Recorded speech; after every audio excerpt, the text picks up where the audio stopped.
વિદ્યાર્થી મિત્રો નમસ્કાર, ઓમ શાંતિ.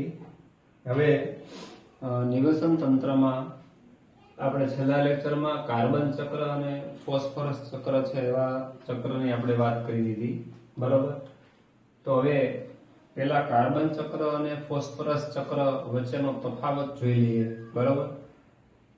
તો કાર્બન ચક્ર છે તેનો મુખ્ય ઘટક વાયુમય છે, બરાબર છે. વાયુમય સ્વરૂપ એટલે કે CO2 છે, બરાબર. એટલે એના બંધારણમાં છે એ કાર્બન છે, એટલે એનો મુખ્ય ઘટક છે એ વાયુમય કહેવાય.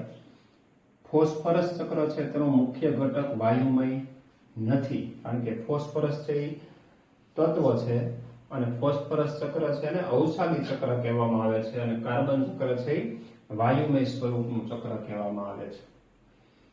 પછી કાર્બન ચક્ર છે શ્વાસ દ્વારા કાર્બન CO2 સ્વરૂપે મુક્ત થાય છે. આપણે જાણીએ છીએ પૃથ્વી પરના બધા સજીવો, વનસ્પતિ અને પ્રાણીઓ, બરાબર, જ્યારે શ્વાસોશ્વાસની ક્રિયા કરે છે એ સમય દરમિયાન ઓક્સિજન મેળવે છે અને CO2 સ્વરૂપે કાર્બન છે એ વાતાવરણમાં ઉચ્છ્વાસ સ્વરૂપે મુક્ત કરે છે. ફોસ્ફરસ છે શ્વાસ દ્વારા મુક્ત ન થાય. ચાલો, 2 પોઈન્ટ થયા. ત્રીજો પોઈન્ટ છે કાર્બન છે તેનું ચક્રીયકરણ જલાવરણ અને વાતાવરણમાં થાય છે. જલાવરણ એટલે મિત્રો પાણી અને વાતાવરણ, એની અંદર એનું ચક્રીયકરણ છે એ થાય છે. ફોસ્ફરસ ચક્ર છે અવસાદી ચક્ર છે, એનું ચક્રીયકરણ છે એ સ્થલાવરણમાં થાય છે, જમીન ઉપર થાય છે. કારણ કે ફોસ્ફરસ નો જે મુખ્ય સંચય સ્ત્રોત છે મિત્રો પહાડો છે, પર્વતો છે. એ પર્વતો ઉપર સંચય થયેલો હોય છે. વરસાદ આવે છે, પાણીના પ્રવાહ સાથે એ ઘસડાઈને જમીન ઉપર આવે છે, બરોબર. અને જમીનમાં ઉગતી વનસ્પતિ ક્રમશઃ તૃણહારી માંસાહારી થઈ અને પાછું જમીનમાં ભળી જાય છે, બરોબર છે. એટલે કે તેનું ચક્રીયકરણ છે સ્થલાવરણમાં થાય છે. કાર્બન ચક્રમાં વરસાદ દ્વારા કાર્બનનો વાતાવરણમાં અંત પ્રવેશ વધુ થાય છે. જ્યારે વરસાદ આવે ત્યારે પ્રવાહી સ્વરૂપની અંદર પાણી છે પૃથ્વી ઉપર પડે છે. જ્યારે વરસાદ પાણી સ્વરૂપે, પ્રવાહી સ્વરૂપે પડતો હોય ત્યારે વાતાવરણમાં રહેલો CO2 વાયુ છે એ CO2 વાયુ છે એ પાણીમાં દ્રાવ્ય થઈ જાય અને CO2 દ્રાવ્ય સ્વરૂપની અંદર, બરાબર છે, વરસાદ સ્વરૂપે કાર્બનના એક સ્ત્રોત તરીકે વાતાવરણની અંદર અંત પ્રવેશ પામે છે. તે ખૂબ જ ઓછો છે. ફોસ્ફરસ ચક્ર છે, બરાબર, એનો પ્રવેશ ખૂબ જ ઓછો છે. તો આ થઈ ગઈ કાર્બન ચક્ર અને ફોસ્ફરસ ચક્રનો તફાવત. હવે છેલ્લો પોઈન્ટ મિત્રો આ ચેપ્ટરનો, નિવસન તંત્રીય સેવાઓ. હવે નિવસન તંત્રીય સેવાઓ છે એના વિશે, બરાબર છે, કેટલાક વાક્યો આપણે જોવાના છે. તો પહેલો પોઈન્ટ છે તંદુરસ્ત નિવસન તંત્ર. એક સારું, સમૃદ્ધ અને વનસ્પતિ પ્રાણીઓથી ભરપૂર હોય એવું એક તંદુરસ્ત નિવસન તંત્ર આર્થિક રીતે, પર્યાવરણની રીતે, સૌંદર્યલક્ષી સામાન અને સેવાઓ પૂરી પાડે છે.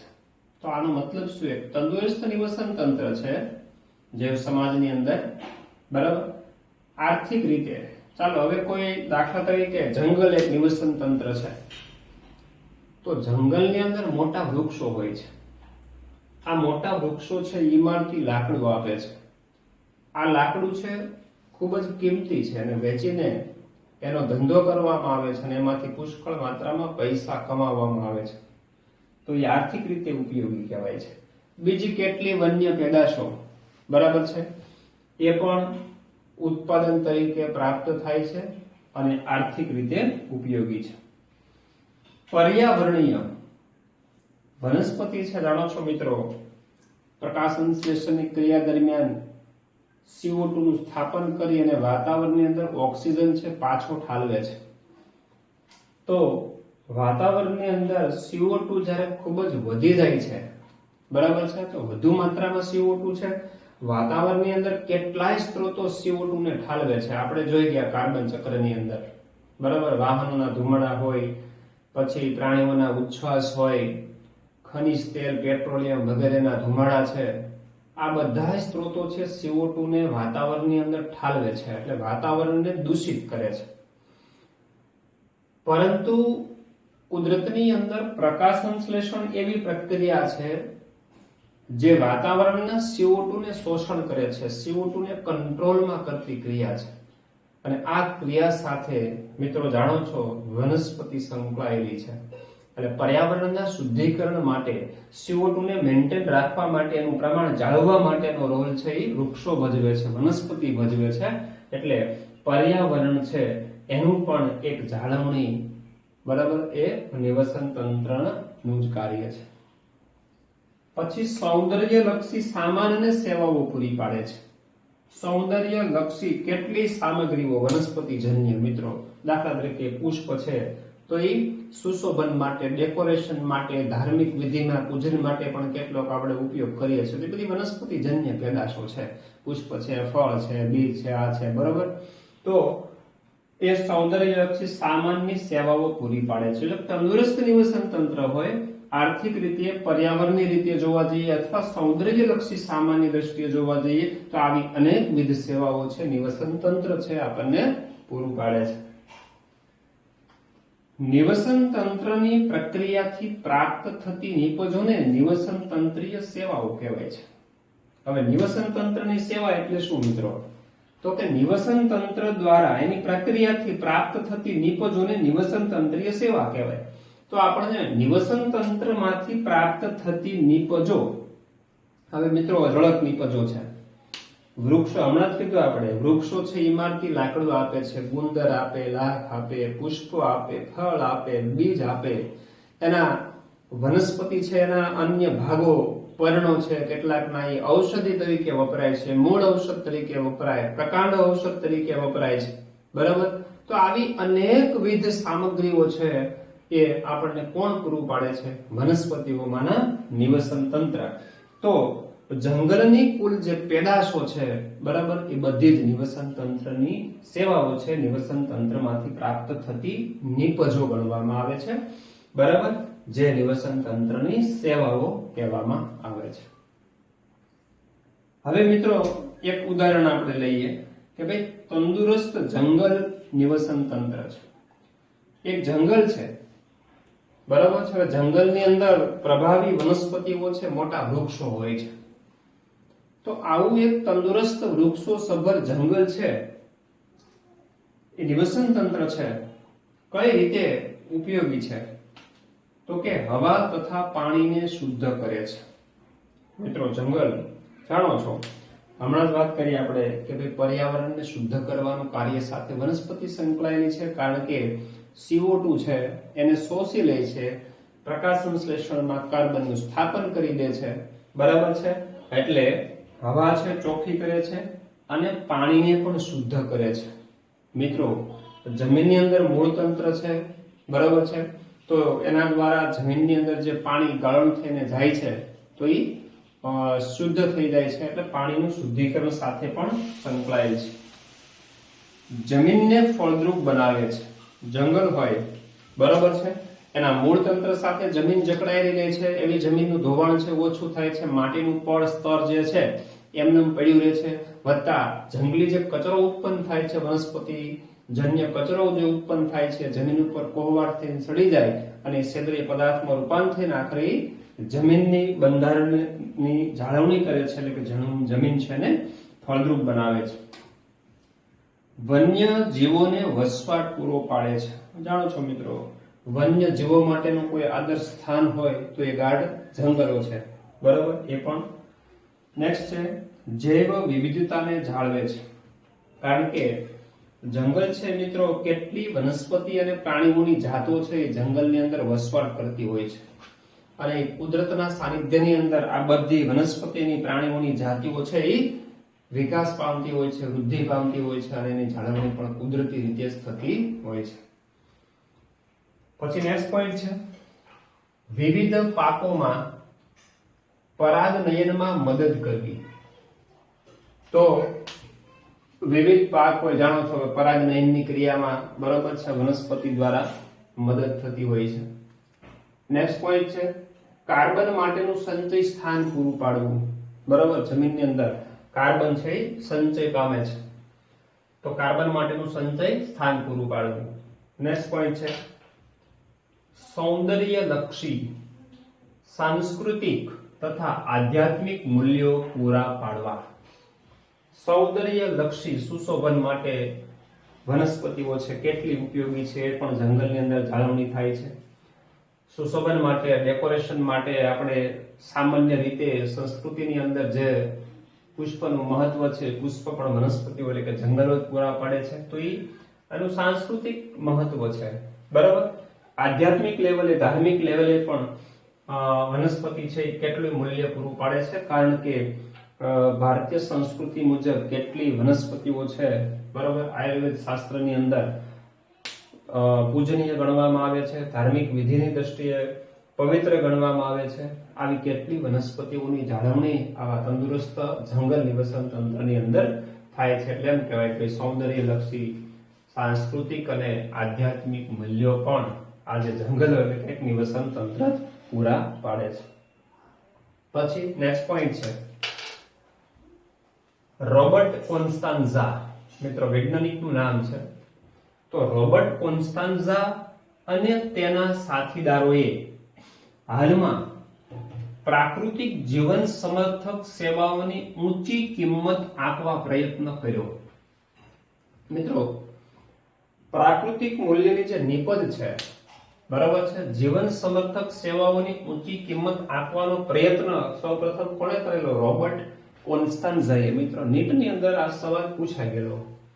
બરાબર, રોબર્ટ કોન્સ્ટાન્ઝા અને તેના સાથીદારોએ હાલમાં પ્રાકૃતિક જીવન સમર્થક સેવાઓની ઊંચી કિંમત આંકવા પ્રયત્ન કર્યો. એટલે શું કહેવા માંગે છે કે ભાઈ વિશ્વના સમગ્ર નિવસન તંત્રો, સમગ્ર વિશ્વની વનસ્પતિ દ્વારા કેટલું મૂલ્ય છે, એનું મૂલ્ય કેટલું આપી શકાય, એના દ્વારા જે આપણને નિપજો મળે છે બરાબર, એની જે સેવાઓ આપણને મળે છે માનવ સમાજને, આખી દુનિયાને, તો એની કિંમત આંકવાનો પ્રયત્ન છે રોબર્ટ કોન્સ્ટાન્ઝાએ કરેલો છે. ચાલો ભાઈ, આ વનસ્પતિ છે, આ જંગલ છે, એ આટલી પેદાશ આપણને આપે છે, એની નિપજનું મૂલ્ય આટલું થાય છે, એવું રોબર્ટ કોન્સ્ટાન્ઝા અને તેના સાથીદારોએ પ્રયત્ન કર્યો. એમના અંદાજ મુજબ મિત્રો તેમણે આ આધારભૂત નિવસન તંત્રની સેવાઓની 1 વર્ષની અંદાજિત કિંમત લગાવી. મિત્રો સાંભળજો, 1 વર્ષની અંદાજિત કિંમત લગભગ 33 ટ્રિલિયન અમેરિકી ડોલર જેટલી મૂકી છે. કેટલી? 33 ટ્રિલિયન અમેરિકી ડોલર મૂકી છે, કે જેને વ્યાપક રીતે અનુદાનિત ભાવથી લેવામાં આવે છે. મિત્રો અનુદાનિત ભાવથી લેવામાં આવે છે એટલે કારણ કે આ 33 ટ્રિલિયન અમેરિકી ડોલર દ્વારા નિવસન તંત્રની સેવાઓ માનવ સમાજને મળે છે. સમજો બરાબર, માત્ર માનવને નહીં પણ જુદી જુદી કેટલી રીતે સેવાઓ પ્રાપ્ત થાય છે, પ્રકૃતિને પણ માનવને પણ. બરાબર, તો એનું મૂલ્ય છે એ 33 ટ્રિલિયન અમેરિકી ડોલર જેટલું થાય છે, અને જે મફતમાં પ્રાપ્ત થાય છે. મિત્રો બરાબર છે, મફતમાં પ્રાપ્ત થાય છે.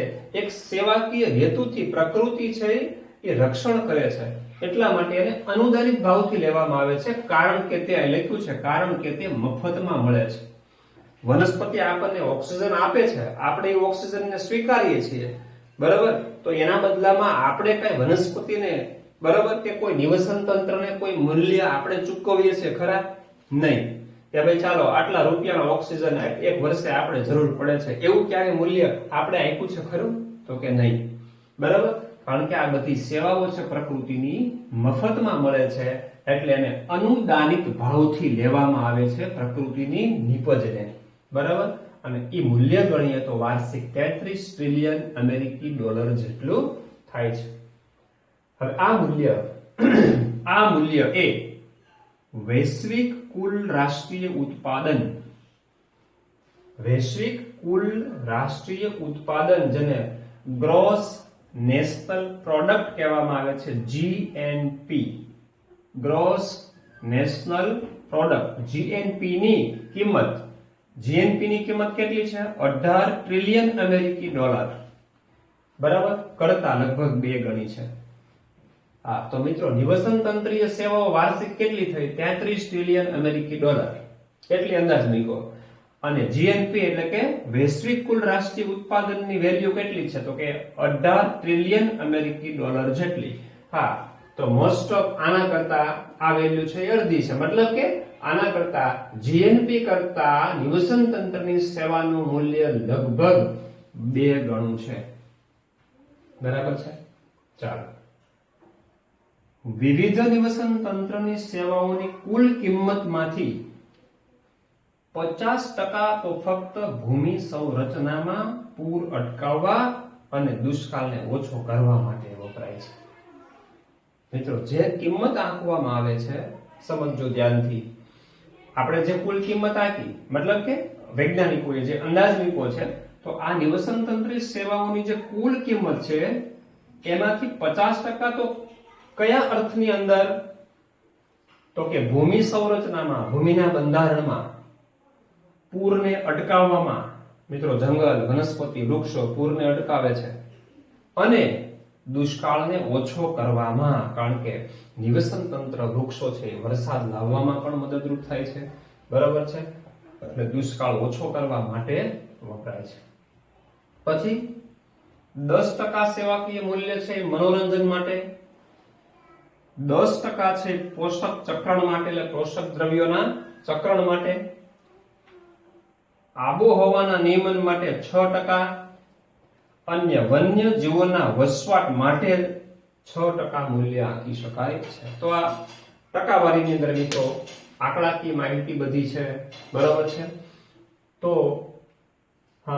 પ્રાકૃતિક જીવન સમર્થક સેવાઓની ઊંચી કિંમત આપવાનો પ્રયત્ન સૌપ્રથમ કોણે કરેલો? રોબર્ટ કોન્સ્ટાન્ઝાએ. તો રોબર્ટ કોન્સ્ટાન્ઝાના મત મુજબ, બરાબર, નિવસન તંત્રની 1 વર્ષની અંદાજિત કુલ કિંમત કેટલી થાય છે? 33 ટ્રિલિયન અમેરિકી ડોલર જેટલી. અને કુલ વૈશ્વિક રાષ્ટ્રીય ઉત્પાદન જેને જીએનપી એટલે કે ગ્રોસ નેશનલ પ્રોડક્ટ કહેવામાં આવે છે, એ કેટલી છે? તો કે 18 ટ્રિલિયન અમેરિકી ડોલર કરતા, બરાબર, નિવસન તંત્રની સેવાનું મૂલ્ય લગભગ 2 ગણું છે. અને 50% ફક્ત ક્યાં વપરાય? ભૂમિ સંરચનામાં, પૂર અટકાવવા અને દુષ્કાળની પરિસ્થિતિ ઘટાડવા માટે, 10% મનોરંજન માટે, 10% પોષક ચક્રણ માટે, આબોહવાના નિયમન માટે 6% અને વન્યજીવોના વસવાટ માટે 6%. બરાબર? તો મિત્રો, આ થઈ ગઈ નિવસન તંત્રીય સેવાઓની વાત. તો આ સાથે મિત્રો નિવસન તંત્ર, ઇકોસિસ્ટમ, બરાબર છે, બાયો સાયન્સમાં 14મું ચેપ્ટર છે, આપણે અહીંયા પૂર્ણ કરીએ છીએ. ઓમ શાંતિ.